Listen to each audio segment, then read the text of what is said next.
Hello दोस्तों, good morning. कैसे हैं आप सब? आशा करती हूँ आप सभी अच्छे होंगे। मैं भी अच्छी हूँ। मेरा नाम है नीलम भट्ट और मेरे गांव का नाम है भट्टी गांव, जो कि पौड़ी जिले के कलजीखाल ब्लॉक में पड़ता है।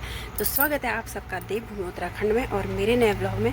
तो दोस्तों, आज के ब्लॉग की शुरुआत सुबह के 9:30 बजे से हो रही है और जैसा कि आप सब जानते हैं 2-3 दिन से काफ़ी ज़्यादा बारिश लगी हुई थी। तो आज जाके हम बाहर निकले हैं। बाहर क्या निकले हैं, मतलब बारिश में घास के लिए भी गए हैं। काम तो सब जो होता है करना ही पड़ता है गायों के साथ, तो घास के लिए भी गए हैं, लेकिन अच्छी तरह से आज ही बाहर हैं क्योंकि बारिश इतनी तेज़ थी कि कुछ भी और काम नहीं कर सकते थे। तो अभी मैं पॉली हाउस में हूँ, तो मैंने यहाँ पानी का टब लगाया है, तो बार बार उसको गिराने आ रही हूँ ताकि पॉली हाउस अच्छी तरह से भीग जाए। और अब जैसा कि आप सब जानते हैं श्राद्ध लगने वाले हैं, तो हमारे पहाड़ों में जब कुछ भी काम की शुरुआत करते हैं नए तरीके से, तो श्राद्ध पक्ष में उसको शुरू नहीं किया जाता है। तो इसलिए हमने सोचा यहाँ थोड़ा हरी सब्जी या धनिया बो लें। तो उसके बाद तो ये है कि बाकी सब चीज़ हम कभी भी लगा सकते हैं। तो ऊपर की साइड देखिए, वैसे तो टमाटर बहुत सारे लगे हैं, हरे हरे आप देख रहे होंगे, लेकिन अब सारे सड़ रहे हैं, उन पे कीड़े हो गए हैं। और इधर देखिए नीचे की साइड बैंगनों में फिर से घास हो गई है, लेकिन बैंगन बहुत सारे लगे हुए हैं, कम से कम 15-20 किलो बैंगन लगे होंगे। लेकिन आजकल घर की सब्जी हो गई है, जैसे चचिंडा हो गया, कद्दू, लौकी, गुदड़ी, तो आजकल लोग बैंगन नहीं खरीद रहे हैं, तो इसलिए वो बहुत ज़्यादा हो गए हैं खेत में ही, और मन भी नहीं कर रहा है अब खाने का। पक चुके हैं खा खा के बैंगनों को। तो पहले यहाँ पानी डाल लेती हूँ और शाम को देखते हैं हम क्या करेंगे। पहले तो यहीं का काम करेंगे, थोड़ा हरा धनिया बो देंगे, मतलब धनिया के बीज बो देंगे, तो हरा तो वो बोने के बाद ही होगा, लेकिन धनिया बोएंगे और थोड़ी सी राई हरी सब्जी के लिए। तो चलिए पहले मैं ये पानी डाल देती हूँ। तो अब जो गेंदे के पौधे हैं वो भी पूरे सूख चुके हैं।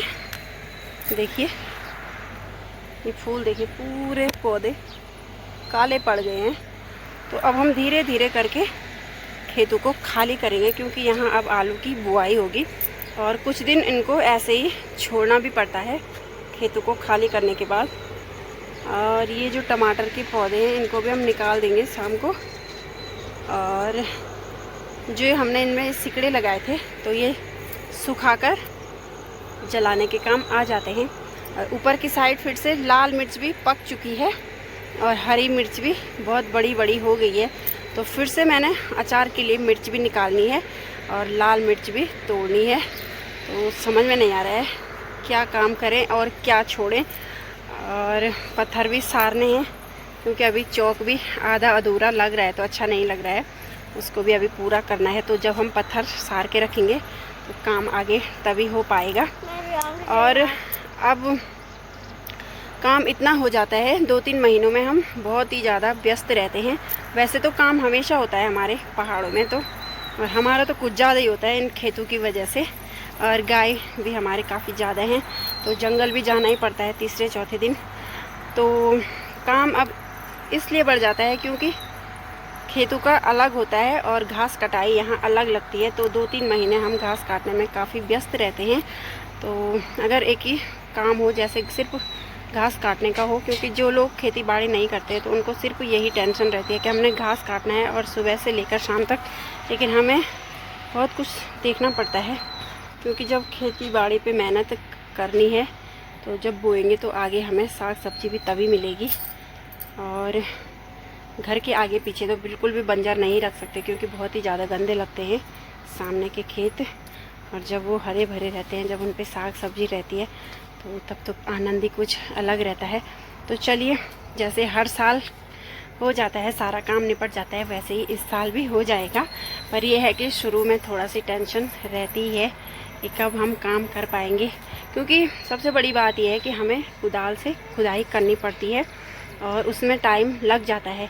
और रही घास की बात, तो घास भी अगर हम साथ साथ में नहीं काटेंगे तो लोग फिर ऊपर ऊपर ऊपर चले जाते हैं या नीचे की सारी चले जाते हैं, तो अकेले अकेले रहने में भी डर लगता है। और साथ साथ में तो ये है कि पता भी नहीं चलता है काम कब हो जाता है जब सब लोग मिलकर काम करते हैं। तो इसीलिए कह रही हूँ कि बहुत ही ज़्यादा मुसीबत का काम है। तो चलिए देखते हूँ इस टाइम थोड़ा अगर लाल मिर्च तोड़ पाऊँगी तो।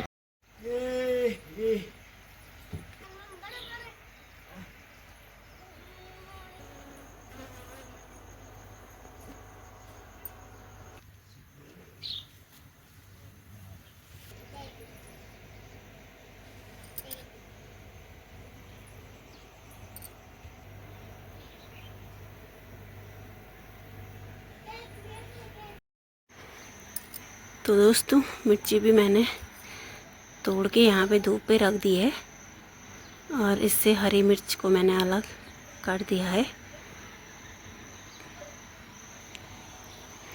और यहाँ पे थोड़ी सी लकड़ियाँ भी मैंने सुखाने के लिए डाली हैं, शाम के लिए रोटी पकाने के लिए।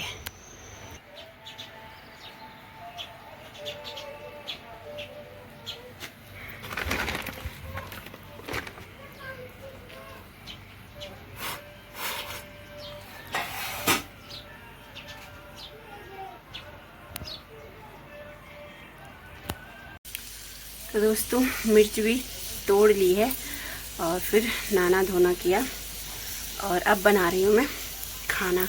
तो दाल तो बन गई है, तो अब मैंने चूल्हे में रखा है भात यानी कि चावल।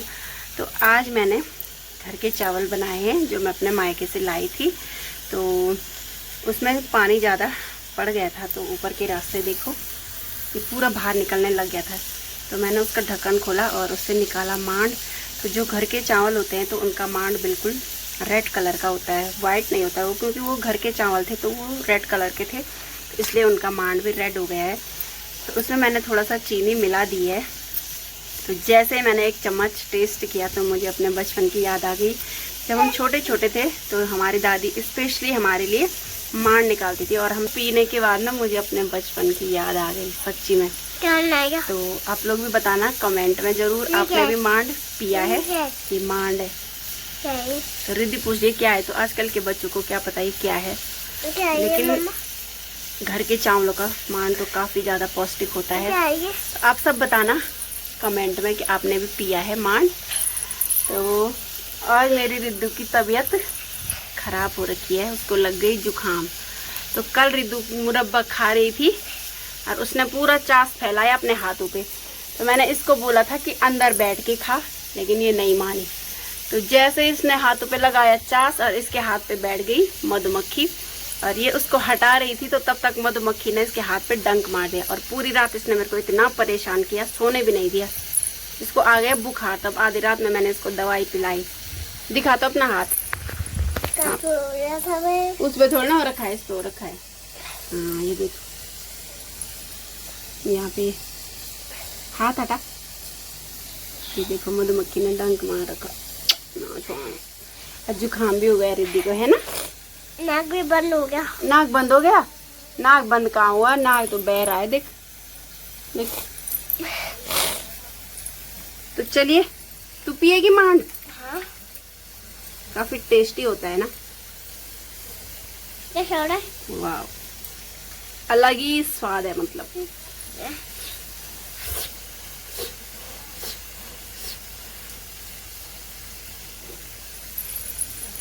कैसा हो रहा?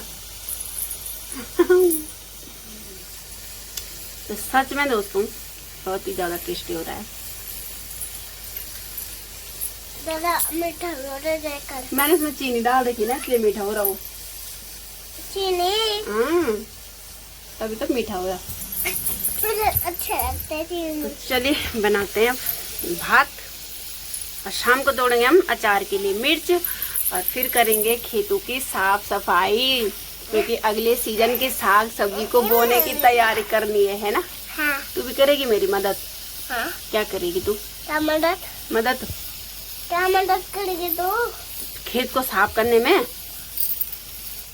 करेगी।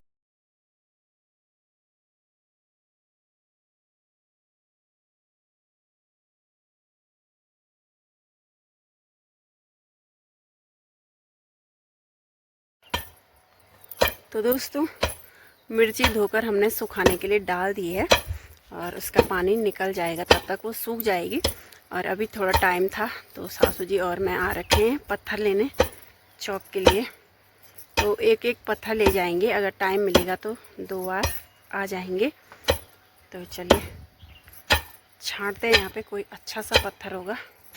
पत्थर तो बहुत सारे हैं, देखिए ढेर लगी हुई है, लेकिन इनमें से छांटना है, जो अच्छा होगा उसी को ले जाएंगे। एक यहाँ पे दिख रहा है काफ़ी अच्छा सा। नहीं दे